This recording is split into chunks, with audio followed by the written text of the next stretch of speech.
estimados participantes, maestrantes de esta cátedra de Gerencia Política y Formas de Gobierno. Volvemos nuevamente a nuestro encuentro síncrono, que vamos a tratar diferentes temas en el día de hoy, haciendo un recorrido primeramente de lo que hemos realizado. Fíjense que en este plan de evaluación tenemos 5 semanas en las cuales la primera correspondió a la organización y desarrollo de los partidos políticos que fuimos desarrollando, conversando acá en el estudio, y que efectivamente este contenido lo conlleva a realizar un instrumento denominado un ensayo argumentativo,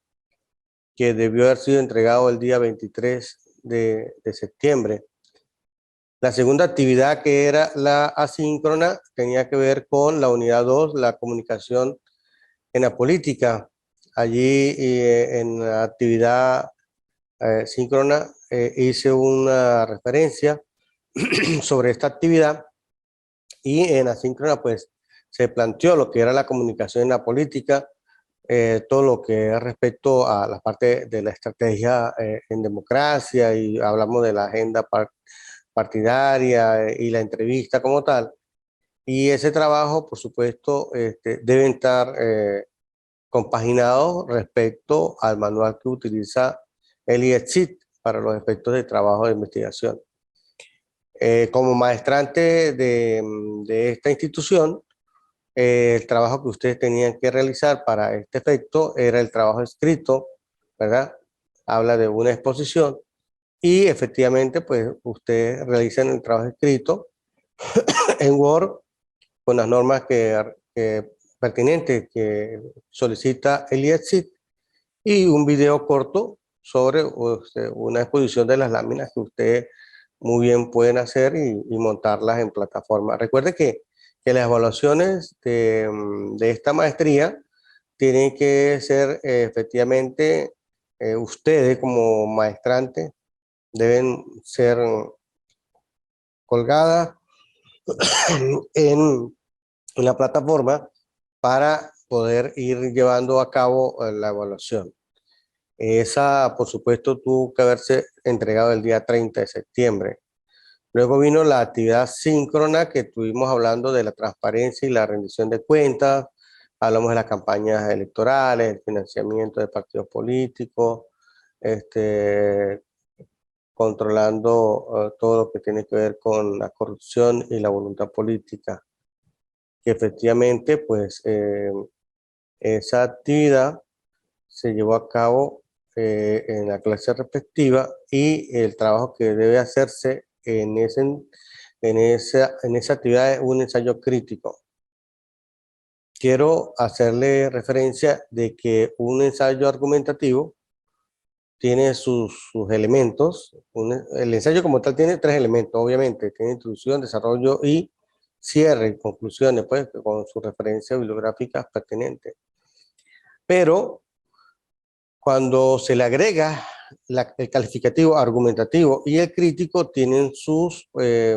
diferencias. No son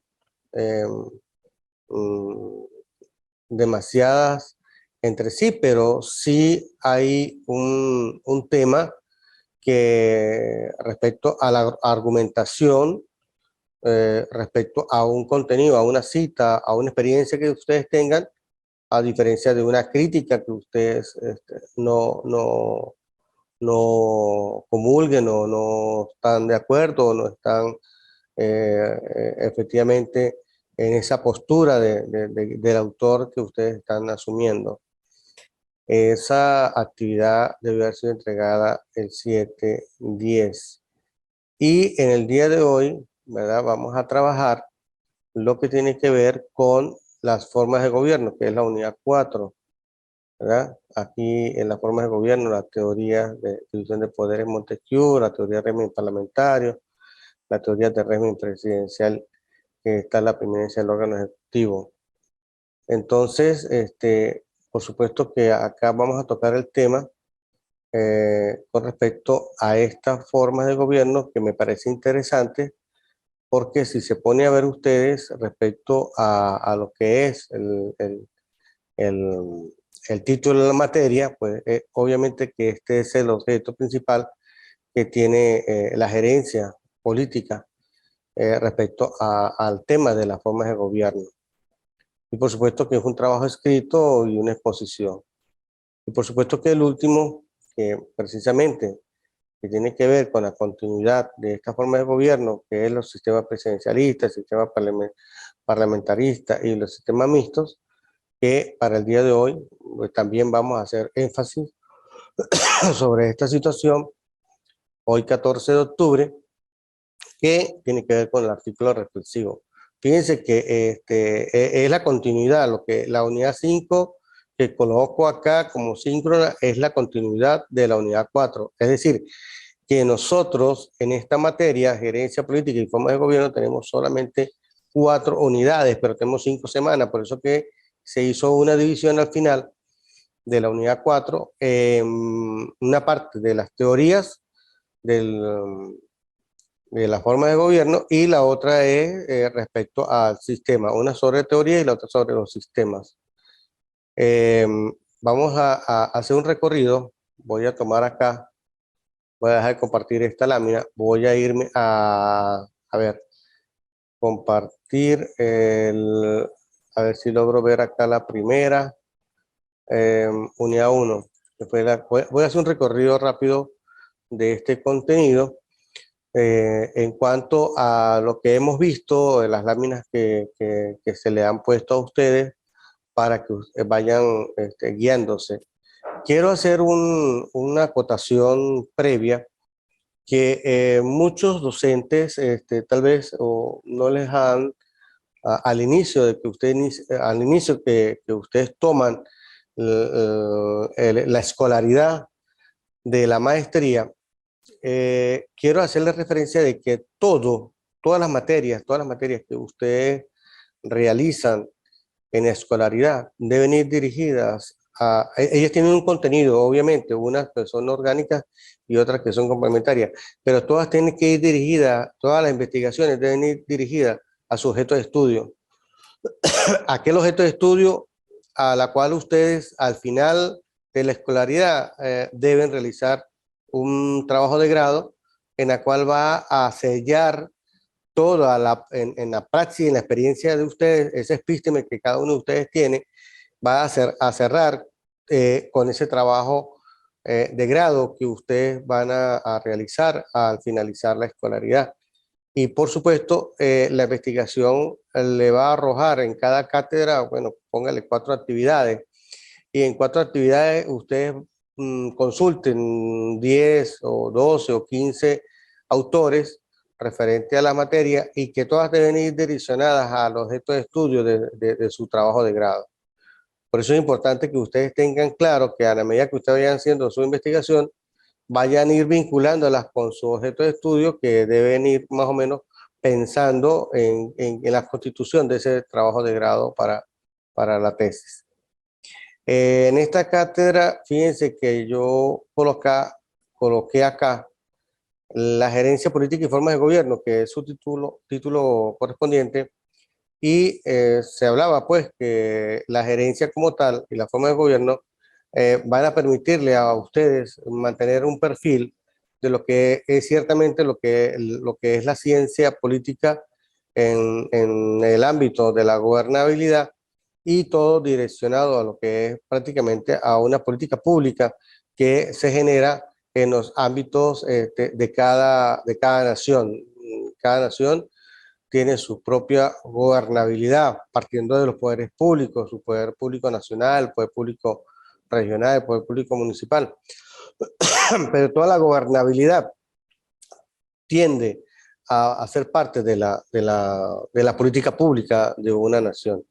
La segunda lámina que había colocado, que se generó en los comentarios que hicimos en clases anteriores, estoy haciendo un repaso de todas las unidades Esta es la organización y desarrollo de los partidos políticos. Habíamos hablado de lo que era un partido político, la organización, funcionamiento interno, el desarrollo, la comunicación y la planificación estratégica. Eso se habló porque, acuérdense que una de las cosas más importantes dentro de una organización, de un partido político, precisamente es la planificación estratégica que cada uno de ellas, sin dejar de lado o sin dejar de darle importancia a la comunicación, al desarrollo, al mismo funcionamiento interno de la organización del partido político. En estas láminas se expusieron los partidos políticos, cómo lo denomina, cómo está en Venezuela el partido político, en la Carta Magna, cómo se tipifica o qué es lo que refiere. Luego las concepciones de Hagopian 2005, que por cierto, pues tiene una tendencia más a lo que es las organizaciones sociales, hay una tendencia sobre lo que es la parte de la inclusión, habla mucho de lo que es la soberanía popular y que ciertamente pues los países en el mundo han optado por esta parte de la inclusión, las representaciones alternativas, todo lo que tiene que ver con las partes de las organizaciones sociales, en ese trayecto, en ese horizonte que permea las políticas públicas. También habíamos comentado de Friedberg y Alcántara en 2009, que cómo definía él los partidos políticos. Pues él señala pues, que efectivamente son aquellos que de alguna manera dan un proceso a ciertos candidatos para manifestarse en lo que es las políticas públicas de una nación, pero que efectivamente es un instrumento impulsador para efecto de estas políticas públicas. Y por supuesto que en una norma que se maneja a nivel nacional, acepta como término de política pública ese carácter permanente que tienen los miembros que se asocian a los fines de mantener esas directrices y esos acuerdos dentro de la vía política de un país. Lo que llamamos partidos políticos, pues son agrupaciones con carácter permanente. La otra es, habíamos hablado de la organización, que Alcántara y Sáez 2012 habían señalado, pues, cómo una sociedad civil realiza o cómo se organiza a fin de mantener ese proceso periódico que hacen en los partidos políticos. Y precisamente señala, pues, lo que es el mecanismo y el control de la parte parlamentaria, la parte jurisdiccional y la parte societal. Habíamos hablado del funcionamiento interno, decíamos que Pinto 2007, que señala respecto a lo que es el funcionamiento, cuál es la finalidad, y precisamente allí existe la confianza. Para que un partido político funcione debe haber esa confianza entre los ciudadanos y ese capital social existente, ¿verdad? Activo en la parte de una sociedad que tiende a ser soberana. Por eso es que el funcionamiento interno se da y está escrito a unas normas que cada nación rige, pero que está emitido por los órganos representativos del poder público. Lo que es el desarrollo de la comunicación, es importante señalar que para que exista un desarrollo como tal debe existir lo que es la legitimidad democrática, porque esa es la esencia del partido político. Si el partido político en un país tiene legitimidad democrática, obviamente que el soberano va a tener esa posibilidad de ser parte, ser un actor principal dentro de este ámbito general, pero sin dejar de lado lo que es la comunicación social, que es fundamental en todos los partidos políticos, y que para que exista un desarrollo efectivamente tiene que haber una comunicación social donde el soberano, que es el pueblo, conozca de sí cómo es la estructura y esté al tanto de todos los saberes o todas las inquietudes, todas las alternativas o todas las acciones que ese partido político toma. Alcántara y Sáez 2012 han señalado que efectivamente uno de los principios fundamentales habla de los valores, habla de la honradez, habla de de esa parte de la igualdad, de esa parte de la convicción comunicacional. Es decir, que efectivamente tiene el pueblo que estar convencido, ¿verdad? Y su propia convicción. Una cosa es convencido, otra es la parte de su entrega a la información. Entonces es importante que en la parte comunicacional se tome en consideración estas partes axiológicas, estos valores, esos principios que en un pueblo se desarrollan. Y por supuesto que mm, podemos decir que también en función de un partido político como tal, la planificación estratégica, como lo señala Maldonado y Roldán 2022, es que en la planificación tienen que considerarse muchas aristas. Una planificación estratégica se hace a corto, mediano y largo plazo. Pero en esas tareas que se van a dar, que se van allí a plasmar a fin de que se cumplan en esos lapsos, en esos tiempos, hay que identificarlas para que cada quien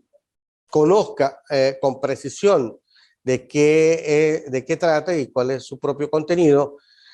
sin dejar de tomar en consideración, ¿verdad? Todo esa parte sistemática que va de la información, que va a ir sumándose en la medida que vaya tomando cuerpo ese partido político, porque para la toma de decisiones hay que considerar esos procesos, esos mecanismos, porque deben estar plasmados en los objetivos, llámese tarea, porque yo le digo tareas, pero también, como dice Maldonado, habla de los objetivos, deben estar bien claros para que se puedan generar la toma de decisiones por parte de los militantes y llámese militantes, electores o adherentes, para que sean parte de esa planificación estratégica de tal manera de que tenga vida ese partido político y en el tiempo no se pierda la esencia del partido político, como han habido partidos políticos que han perdido precisamente su esenciabilidad y por lo visto, pues al perder la esenciabilidad, la confiabilidad por parte del soberano, pues obviamente el partido tiende a desaparecer.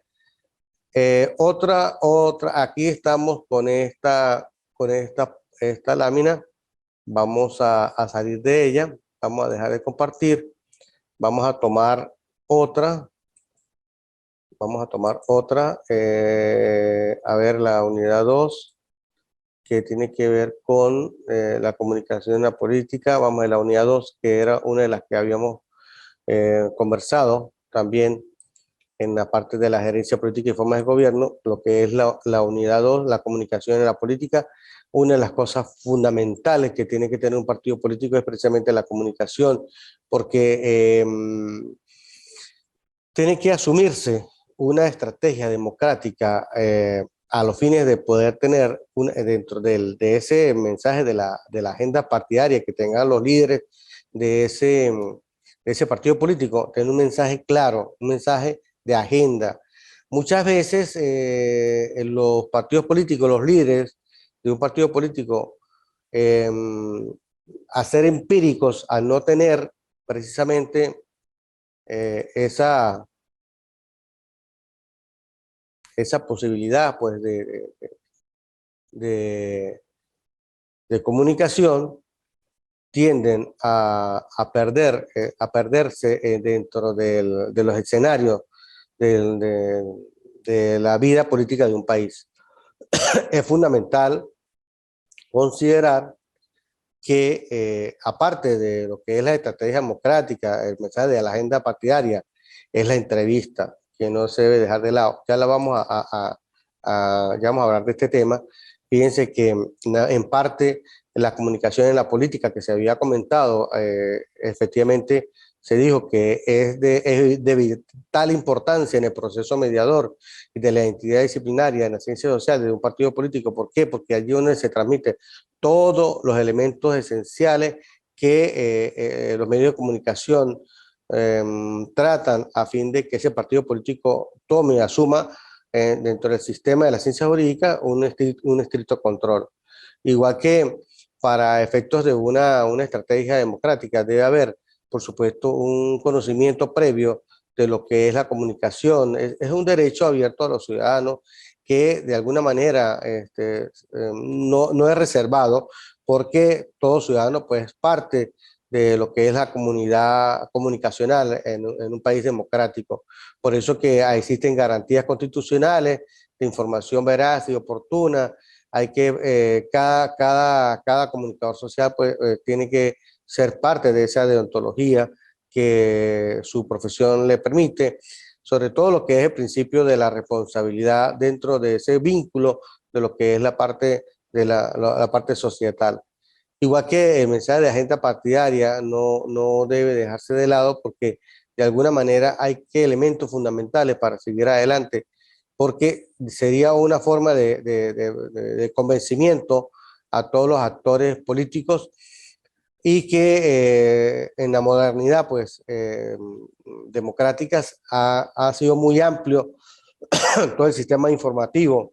porque cada candidato pues tiene su creatividad, tiene ese compromiso con la parte de la sociedad y son los ciudadanos que al escuchar, al estar informados, pues de alguna manera pueden estar convencidos del mensaje que se le está generando. Y la entrevista, pues efectivamente tiene que ver con el arte de poder manejar una información que que de lo simple a lo complejo pueda ser persuasivo, pueda ser positivo dentro de las partes de esa gente que forma parte dentro de la vida política de un país y que su credibilidad forma parte de esos hechos fácticos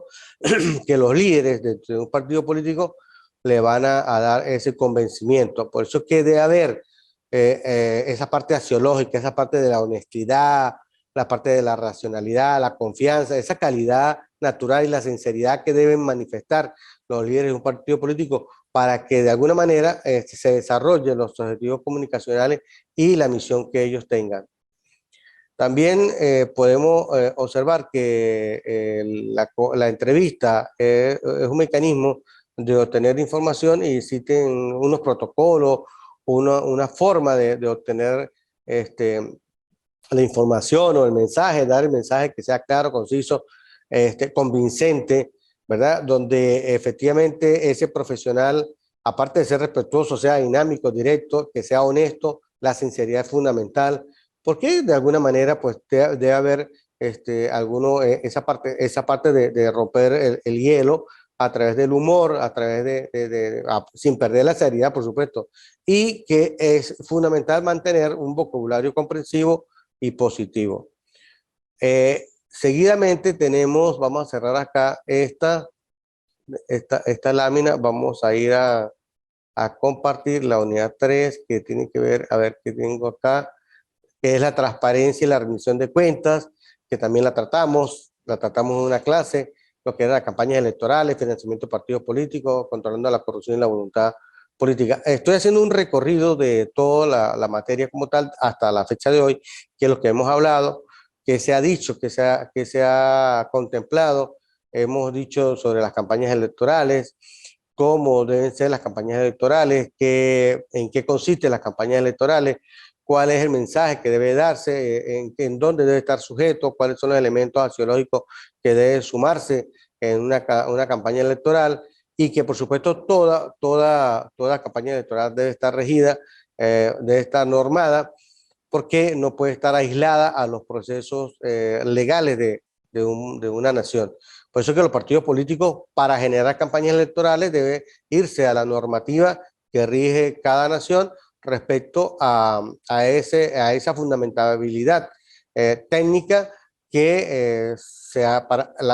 técnica para atraer de cualquier manera los votantes y los militantes de ese partido político, pero que para que exista una campaña electoral debe haber esa parte de la permisología, esa parte de la integralidad, esa parte motivadora, para que pueda generarse de alguna manera ese convencimiento del pueblo, del soberano. Se habló del financiamiento de los partidos políticos, todo lo que se habla de los problemas que existen cuando no se maneja adecuadamente la parte de los recursos. Entonces han habido problemas en partidos políticos cuando no son transparentes, cuando no utilizan esos principios axiológicos para efectos de mantener una credibilidad por parte del soberano. Y por supuesto que los problemas que más se generan es la parte de la corrupción, donde se desvían pues las contribuciones políticas y en la búsqueda de esos fondos pues han llevado de alguna manera a la corrupción. Se han creado pues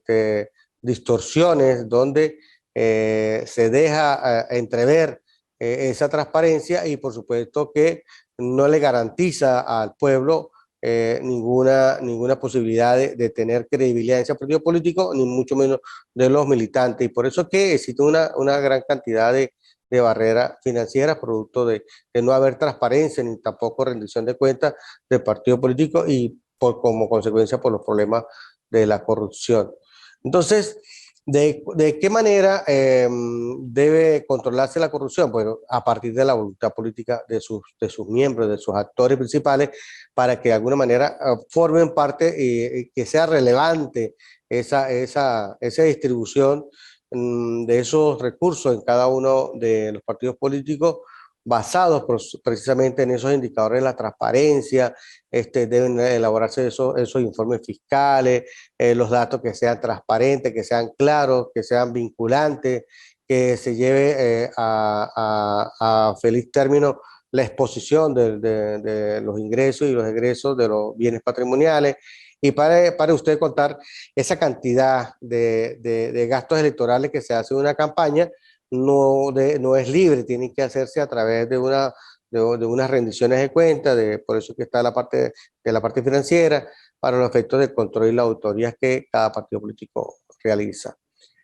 Eso respecto a la unidad 3. Vamos a buscar la unidad 4 que está por acá. La unidad 4, que es precisamente, ya habíamos hablado este es el cuadro de las actividades, de las unidades pues, que se han realizado, lo que acabo yo de comentar. Estaba montado aquí en la unidad 3, que era la transparencia y rendición de cuentas, las campañas electorales, financiamiento de los partidos políticos, controlando la corrupción y la voluntad política, que lo acabé de decir. Entonces, entrando en materia de hoy, y tomando en consideración la clase asíncrona pasada, puedo señalar pues, que las formas de gobierno de una nación pues se basan en diferentes teorías. Ya han escrito sobre esta materia, y se ha mencionado pues cómo se consolida la forma de gobierno. Quiero buscar acá, que no veo la imagen. No veo la imagen. Ahora sí, ahora sí. Entonces vuelvo otra vez a la lámina, a compartir la lámina. No veo la imagen por acá, pero bien. Les decía que la forma de gobierno de una nación, de un Estado-nación como tal, se maneja a través de tres teorías que están plasmadas en el programa que corresponde a esta materia. Entonces está la teoría de división de poder en Montesquieu, está la teoría del régimen parlamentario, la teoría del régimen presidencial. Esto es interesante conocerlo y los partidos políticos, por supuesto, deben conocer esta parte de lo que es la representatividad dentro de la forma de gobierno. Aquí tenemos elementos fundamentales de lo que es la forma de gobierno. Lo que la forma de gobierno puede darse en los regímenes democráticos y dictatoriales que no son formas de gobierno, sino son regímenes, pero que de alguna manera las formas de gobierno se parten de estos orígenes, como son llamadas las monarquías y las llamadas repúblicas. Por eso es que cuando se habla de monarquías, y nosotros, dentro de los estudios de primaria y bachillerato, y también ese conocimiento que es cotidiano, uno escucha pues el rey, la reina en estos tiempos del siglo XXI, pero hay países en el mundo que manejan todavía las monarquías y que efectivamente eso ha sido una forma de gobierno que se ha mantenido a través de la parte hereditaria y ha sido vitalicia por los tiempos, van de generación en generación y que también son parte, de alguna manera, eh, su estructura como tal. Hay algunas denominadas absolutas, otras son constitucionales, porque de una forma u otra las monarquías se manejan con, con el rey, ¿verdad? Que es un trabajo absoluto que hace en la monarquía, y las otras se trabajan con los primeros ministros de gobierno y que efectivamente cada uno tiene su propia función. Otra forma de gobierno son las repúblicas, donde el pueblo es que elige, el pueblo es el soberano, y hay repúblicas democráticas y repúblicas dictatoriales, eh, donde efectivamente tienen sus propias diferencias, ¿verdad? En función a su estructura, en función a todo ese aparataje, a todo ese mecanismo organizativo de un poder que en la República se ejerce. También tenemos lo que es las teorías de la división de los poderes Montesquieu. Montesquieu pues, fue quien escribió las cartas persas, fue quien escribió el espíritu de las leyes, fue aquel que mencionó por primera vez los poderes legislativo, ejecutivo, judicial, que en nuestro país, pues, Venezuela, podemos manifestar que acá se manejaron tres poderes: el legislativo, ejecutivo, judicial, hasta la ley constitucional de 1900, que al llegar la constitución de 1999 pasa a ser cinco poderes. Pero antes de 1999, antes de la constitución, la Carta Magna, la constitución de la República Bolivariana de Venezuela, se estaba estructurado el poder público o los poderes en tres, que era legislativo, ejecutivo y judicial, en los poderes que de alguna manera Montesquieu había hecho en ese espíritu de las leyes, en la separación de los poderes. Es interesante cuando se toma en cuenta lo que es la parte del gobierno y la naturaleza del gobierno. En pocas palabras, el gobierno es el poder, es el que toma las riendas de las políticas públicas de una nación, y por supuesto que a través de sus órganos ejecutores mantiene vivo la acción del Estado a través de ese gobierno, llámese república, a los fines de mantenerse dentro del poder democrático. Venezuela de alguna manera pues mantiene en estos momentos los cinco poderes, lo que es el poder legislativo, el poder ejecutivo, el poder judicial, el poder electoral y el poder moral, pero que en esa organización social se ha expandido todos los cinco poderes a través de los niveles: el poder público nacional, el poder público regional y el poder público municipal.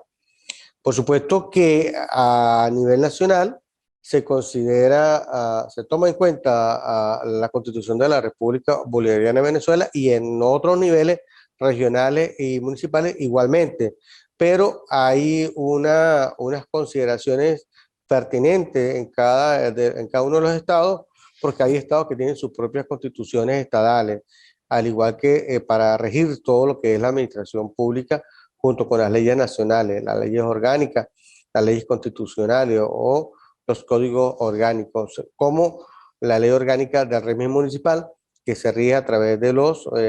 municipios. Entonces,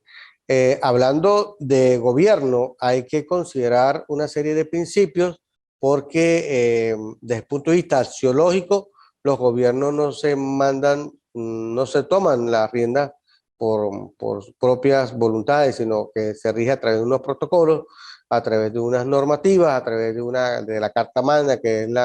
es la carta que rige toda la materia de las políticas públicas en Venezuela, y que por eso todo, todo aquello que esté fuera de la Constitución no tiene validez ni tiene esa legitimidad ni legalidad, porque tiene que estar todo enmarcado dentro de la Carta Magna. Y por eso es que, de alguna manera, todo el poder público nacional, regional y municipal debe regirse en materia de políticas públicas por la Constitución. Entonces, por supuesto que habla acá que son instituciones garantes, no son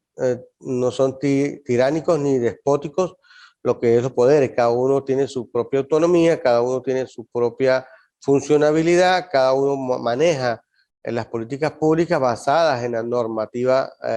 macro que es la Constitución. También podemos señalar que dentro de las formas de gobierno está la teoría del régimen parlamentario. ¿Qué significa el régimen parlamentario? Bueno, para efectos de un gobierno parlamentario, se puede considerar que el jefe de gobierno puede ser un primer ministro, a través de lo que les estaba comentando en la parte anterior, que era la parte de las monarquías, ¿verdad? Pero que en un parlamento democrático debe haber la participación de los partidos políticos con sus propias alianzas y sus mayorías. Entonces, a través de las repúblicas democráticas se ejercen este tipo de régimen parlamentario donde los partidos políticos son parte esencial dentro de un régimen que forma parte, pues, de una estructura de gobierno, y que precisamente son ellos los que de alguna manera a través del proceso electoral influyen en ese órgano legislativo que tiene sus propias funciones ejecutivas para realizar esa actividad. La otra teoría del régimen, que es el régimen presidencialista, que tiene su preeminencia del órgano ejecutivo. ¿Por qué? Porque precisamente el poder ejecutivo está regido por el presidente de la República, entonces, o es el jefe de Estado o el jefe de gobierno, que es el presidente, y que precisamente para ser parte de este órgano tiene que irse por la vía de la votación voluntaria de forma global dentro de una nación, y que tiene sus propias divisiones y por supuesto tiene su propia personalidad, tiene sus propias facultades, toma sus propias decisiones, y esas atribuciones son consideradas a través de esa acción que toma los poderes tanto legislativo como judicial. Otro de esta materia sobre la preeminencia de lo que es los partidos políticos y sobre todo lo que es las teorías que rigen en materia de política pública y gobernanza, tenemos esa teoría que es fundamental, la que manifestó Montesquieu, y que precisamente a nivel mundial pues se ha regido esta estructura, por decirlo de alguna manera, que es legislativa, ejecutiva, judicial. Pero claro, Venezuela, por supuesto, con la Constitución de 1999, rige la materia electoral y la materia moral. Por eso es que desde el punto de vista complementario de la acción del gobierno, toma la supremacía del Ejecutivo, las acciones, porque es precisamente el ejecutor de toda esta normativa estructural señalada en la Constitución de la República Bolivariana de Venezuela.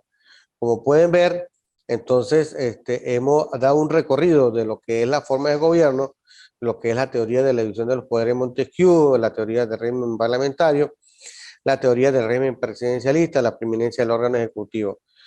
Es toda la estructura de lo que es el trabajo que deben realizar. Aquí tenemos el plan de evaluación. Entonces, efectivamente, tenemos lo que es la forma de gobierno, la teoría de la división de los poderes de Montesquieu, la teoría del régimen parlamentario, la teoría del régimen presidencialista, la preeminencia del órgano ejecutivo, lo que le estaba comentando. Entonces, vinculando cada uno de esas tres teorías, esas tres teorías son vinculantes a los sistemas presidencialistas, a los sistemas parlamentarios y los sistemas mixtos. Existen países que su sistema de gobierno es presidencialista, donde su jefe de Estado es precisamente el presidente de la República y que es quien rige todo el motor ejecutivo de toda la estructura del poder público y que, por supuesto, en materia de políticas públicas está regido a nivel nacional, a nivel regional y a nivel municipal. Por eso es que es importante que ese sistema presidencialista tenga esa claridad de lo que comentaba Montesquieu cuando hizo la separación de los poderes y que Venezuela pues ya no son los tres que había señalado Montesquieu en su determinada oportunidad, sino que se agrega el poder electoral y el quinto poder, que es el poder moral. Entonces, se debe estar claro en que ese sistema presidencialista está regido en materia de lo que había comentado la separación de los poderes de la teoría de Montesquieu. Y que el sistema parlamentario, como le había comentado, pues efectivamente es una materia donde los parlamentos, a través de sus ejecuciones, de sus alianzas, a partir de las alianzas de los partidos políticos, toman esa batuta del poder para poder realizar sus diferentes funciones. Hay que estar claro que la combinación de ambos es lo que se llama un sistema mixto, es la combinación de los dos, del sistema parlamentario y del sistema presidencialista. Es decir, que en un país, en una nación, es importante considerar precisamente que la división de los poderes es fundamental, cada poder tiene que tener su propia autonomía. Si se quiere conseguir una estabilidad democrática de una nación, debe haber esa autonomía que esté clara en cada uno de los partidos políticos que se generen dentro de un Estado, dentro de una nación. ¿Por qué? Porque al no haber claridad dentro de las funciones de cada uno de ellos, cuando no debe haber esa independencia, esa autonomía por parte de cada uno de los poderes y que se rijan todos los poderes en manos de una sola persona, pues como decía Simón Bolívar, pues da o tiende a ser un fracaso al tiempo, a futuro. Por eso es importante que todos los líderes que converjan en una presidencia, llámese presidente de la República, debe tener ese respeto a la defensa, a la autonomía, a la desvincularse un poder de otro para que pueda mantenerse lo que es la transparencia, lo que es la convicción, lo que es la claridad dentro de una nación, donde el pueblo esté convencido que puede ir a cualquiera de los órganos del poder público y sabe que cada poder público pues, es autónomo en el ejercicio de sus funciones. Está establecido en la Constitución de la República Bolivariana de Venezuela que efectivamente hay un respeto de la institucionalidad, un respeto por la autonomía de los poderes públicos. Con esto cerramos, jóvenes maestrantes, el efecto de esta cátedra para que entonces estén pendientes de ustedes desarrollar como buenos investigadores, desarrollar todos estos instrumentos de evaluación para que ustedes lo monten en su debida oportunidad en la plataforma y pueda ser evaluado la próxima semana. No dejen para último esas acciones. Bueno, será hasta una próxima oportunidad. Gracias y felicitaciones.